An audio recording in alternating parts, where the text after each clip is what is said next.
They called her the White Mouse, a woman so elusive, so dangerous, that the Gestapo placed a 5 million franc bounty on her head, dead or alive. Her name, Nancy Wake.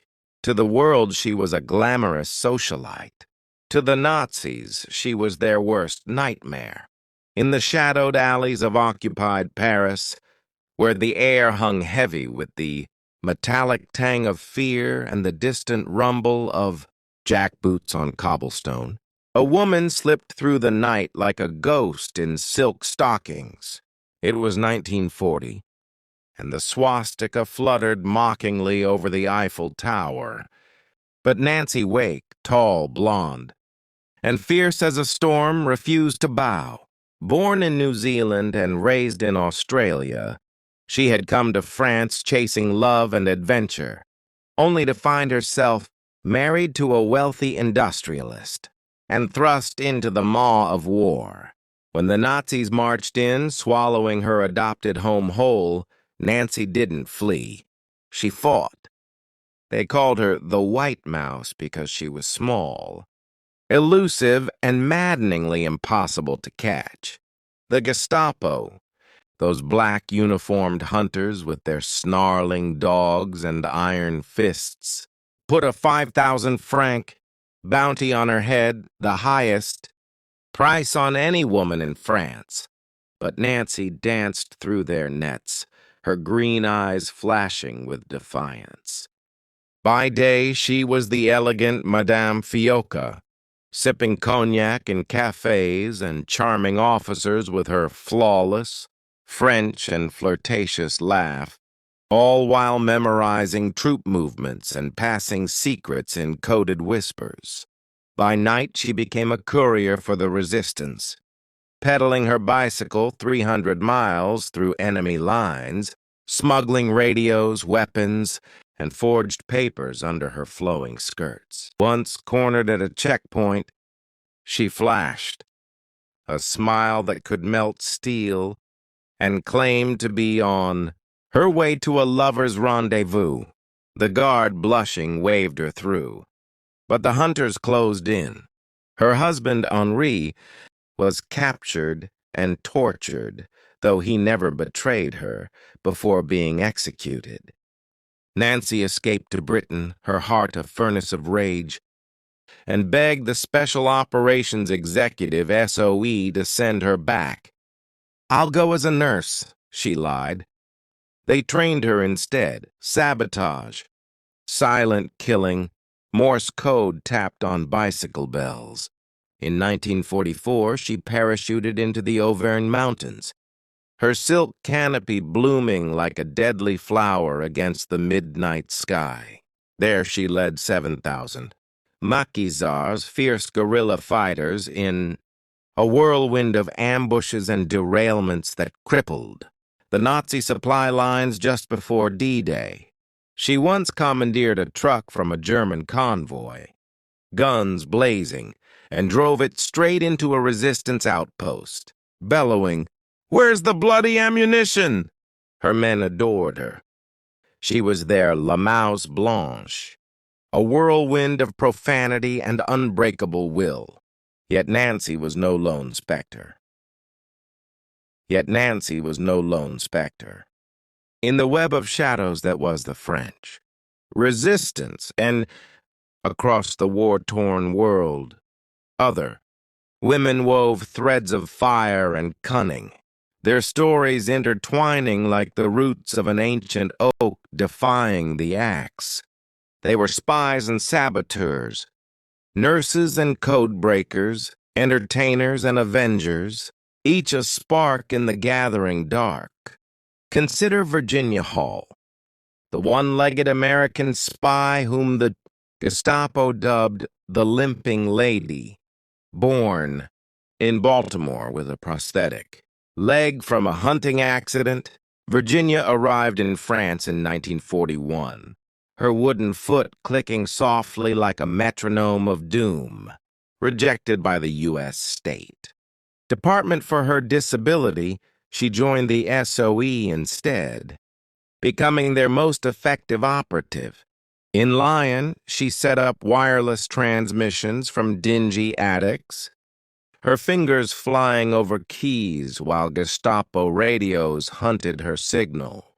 She organized escape routes for downed Allied pilots, smuggling them over the Pyrenees in moonless nights, and orchestrated prison breaks that freed hundreds.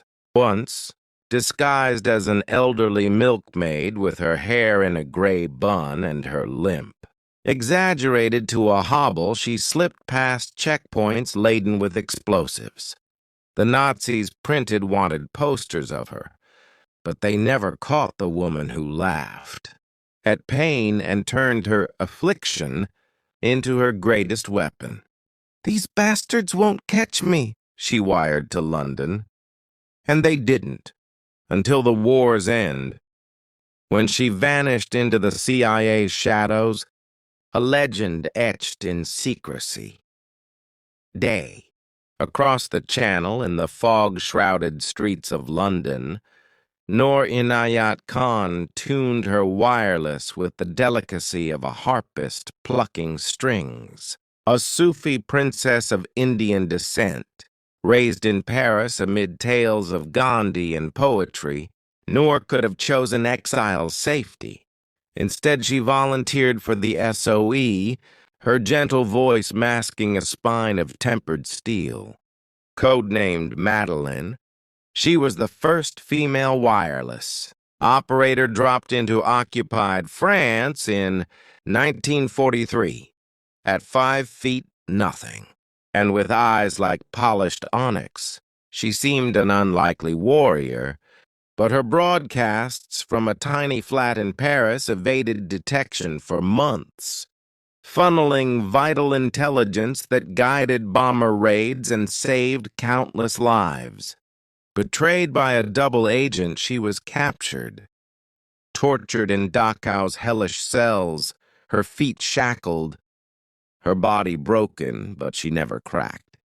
"I wish some of you would drop a bomb on my head," she whispered to her captors in flawless German. Noor was executed at dawn in 1944, one of 3 SOEs shot that day. But her final Morse code, Libre, finished, echoed through the ether like a battle cry. 849. Her cross in the war's tapestry was woven with silk and sacrifice, a reminder that even the softest souls could wield the sharpest blades. Farther afield, where the Riviera's glamour hid rivers of blood, Josephine Baker swayed on stage like a panther in pearls. By day, she performed for Vichy officials, her sequins dazzling their eyes while her glances mapped their weaknesses. By night, her chateau in the Dordogne became a safe house for resistance fighters, Jews and Allied pilots. Wounded by shrapnel in a sabotage raid, she refused morphine to stay sharp, crooning lullabies to the terrified children she hid in her basement. After liberation, she marched in the victory parade, her uniform crisp, her voice a trumpet of joy. Josephine didn't just survive the war, she seduced it, turning art into ammunition. DBA-4B. And then there was Lucy Aubrac, the school teacher from Dijon who became the avenging angel of Lyon, petite and bespectacled. With a laugh like summer rain, Lucy taught history by day, ironies, cruel jest while plotting its violent rewrite by night. Married to resistance leader Raymond, she posed as his pregnant mistress to infiltrate Gestapo headquarters, her swollen belly padded with pillows, a perfect alibi. In 1943, when Raymond was condemned to death, Lucy stormed the Gestapo chief's office in a red dress, feigning hysteria over her fiancé's infidelity. "He's mine, you swine," she shrieked. slipping poison into their coffee and staging a mock execution that freed him and 13 others in a hail of gunfire. Her network, Liberation, printed underground newspapers and bombed rail yards, her pen and pistol equally lethal. Captured once, she stared down her interrogator. "You think chains can hold a free woman?" They couldn't. Lucy outlived the war. Her 4 children a testament to love's quiet rebellion, but her fire never dimmed. Sudden Gary.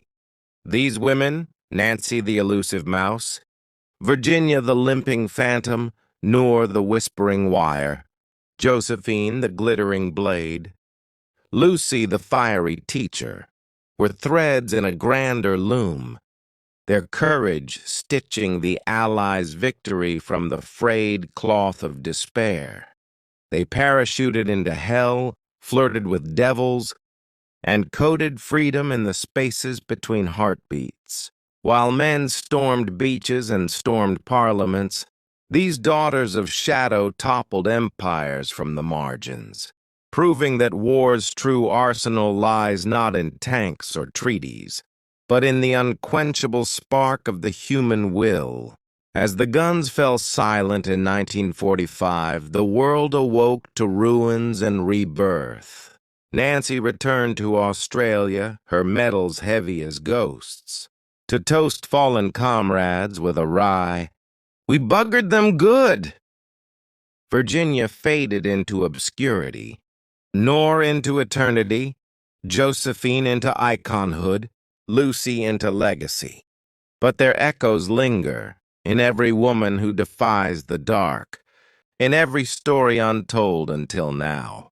For in the greatest war, it was these white mice limping ladies and singing spies who gnawed through the chains of tyranny, one daring bite at a time.